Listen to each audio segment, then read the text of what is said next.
Hello, আসসালামু আলাইকুম everyone. বাংলাদেশের সমুদ্র সৈকত বলতে আমরা কক্সবাজারের পর যদি কোনো নাম বলি সেটা হচ্ছে কুয়াকাটা সমুদ্র সৈকত, যা বরিশাল জেলার পটুয়াখালীর কলাপাড়াতে অবস্থিত। কুয়াকাটা পর্যটকদের কাছে সাগর কন্যা হিসেবে পরিচিত। এটি বাংলাদেশের একমাত্র সমুদ্র সৈকত যেখান থেকে সূর্যোদয় এবং সূর্যাস্ত দুটোই দেখা যায়।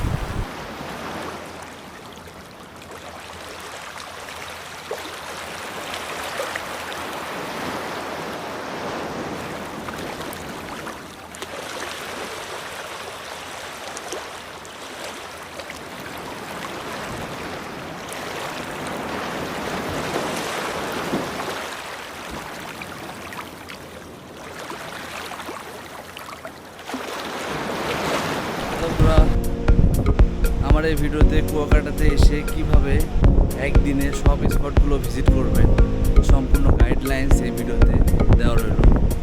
সকলেই ভিডিওটি দেখবেন এবং ভিডিওটি যদি ভালো লেগে থাকে অবশ্যই লাইক কমেন্টস করবেন। ধন্যবাদ।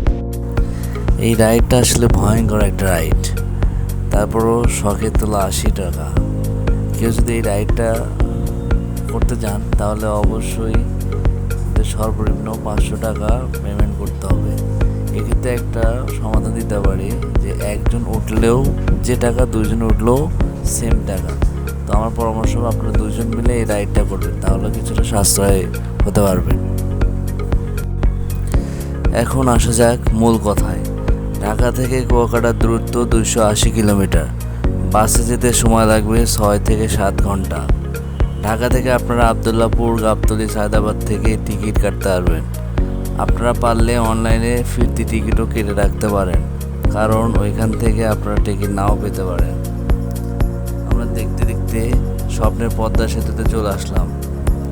পদ্মার দৈর্ঘ্য 6.15 কিলোমিটার। এটা পার হতে সময় লাগে মিনিমাম 6 মিনিটের মতো। আরও একটা ইম্পর্টেন্ট কথা বলে রাখি, যেহেতু একদিনে সফরে যাচ্ছেন তাই ফ্রেশ হওয়ার জন্য আপনারা চাইলে একটি হোটেলে রুম বুক করে রাখতে পারেন। বেশি না, 500-600 টাকার মধ্যে পেয়ে যাবেন। 3টা 40 মিনিটে আমরা পৌঁছে গেলাম বরিশাল উজিরপুর। এখানে ফ্রেশ হওয়ার জন্য 15-20 মিনিট টাইম পাবেন। তারপর দেখতে দেখতে আমরা সকাল 6টা 30 মিনিটে পৌঁছে গেলাম স্বপ্নের কুয়াকাটায়। তারপর আমরা 3 চাকার ভ্যানে করে হোটেলের উদ্দেশ্যে রওনা করলাম।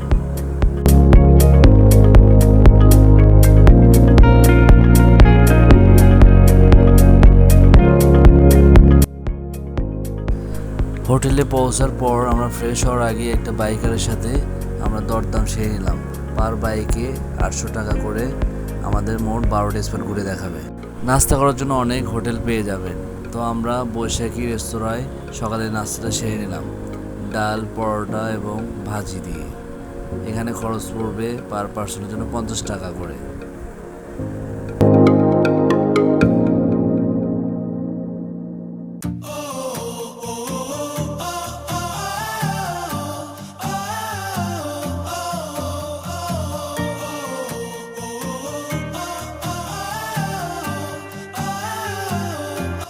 সকালে নাস্তা শেষ করে আমরা সবগুলো স্পট ঘুরে দেখার উদ্দেশ্যে রওনা হয়ে পড়লাম।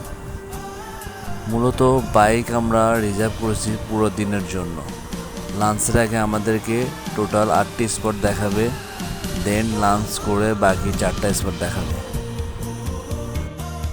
স্পটগুলোর মধ্যে উল্লেখযোগ্য হচ্ছে ঝাউবন, গঙ্গা নদীর চর, লাল কাঁকড়া দ্বীপ, বৌদ্ধ মন্দির, রাখাইন, তার পল্লী।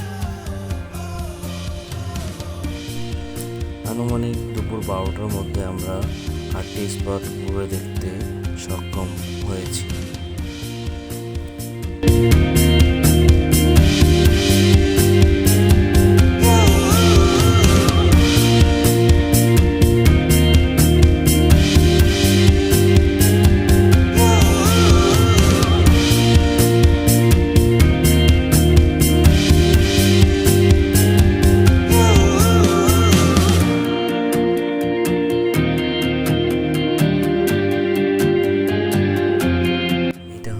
গঙ্গামতির চর।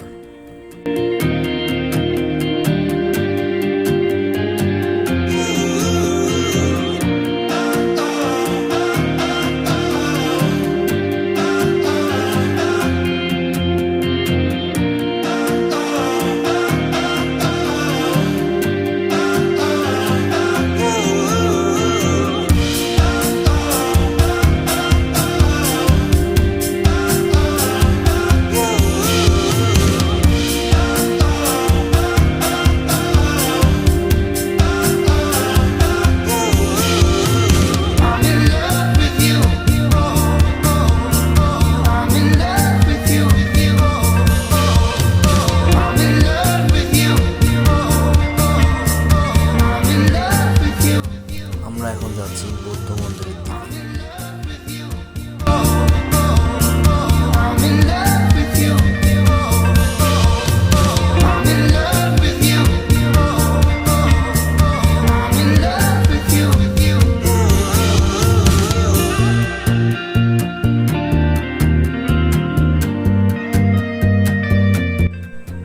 এটা হচ্ছে বৌদ্ধ মন্দির। এই মূর্তিটির বয়স হচ্ছে 113 বছর। এটা হচ্ছে রাখাইন তাঁত শিল্প মার্কেট। এখানে মেয়েদের যাবতীয় চাদর, কসমেটিক্স, আচার স্বল্প মূল্যে পেয়ে যাবেন।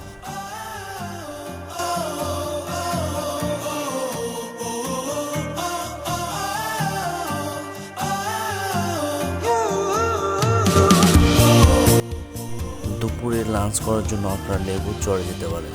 সেখানে রকমারি সামুদ্রিক মাছ পেয়ে যাবেন। আপনারা আপনাদের বাজেট অনুযায়ী মাছ পছন্দ করতে পারবেন। রান্না করতে মিনিমাম 30 মিনিট সময় লাগবে। মাছের সাথে আপনারা আনলিমিটেড ভাত, ডাল এবং ভর্তা পেয়ে যাবেন।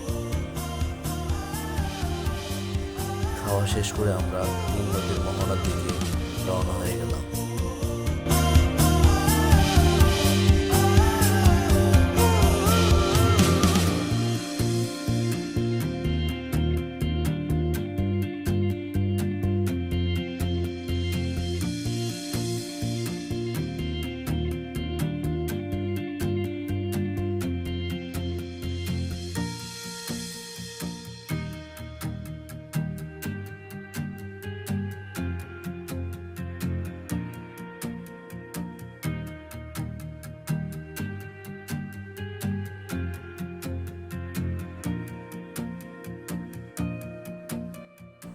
এখন আমরা যাচ্ছি 3 নদীর মোহনা এবং সুন্দরবনের উত্তরাঞ্চল দেখার জন্য।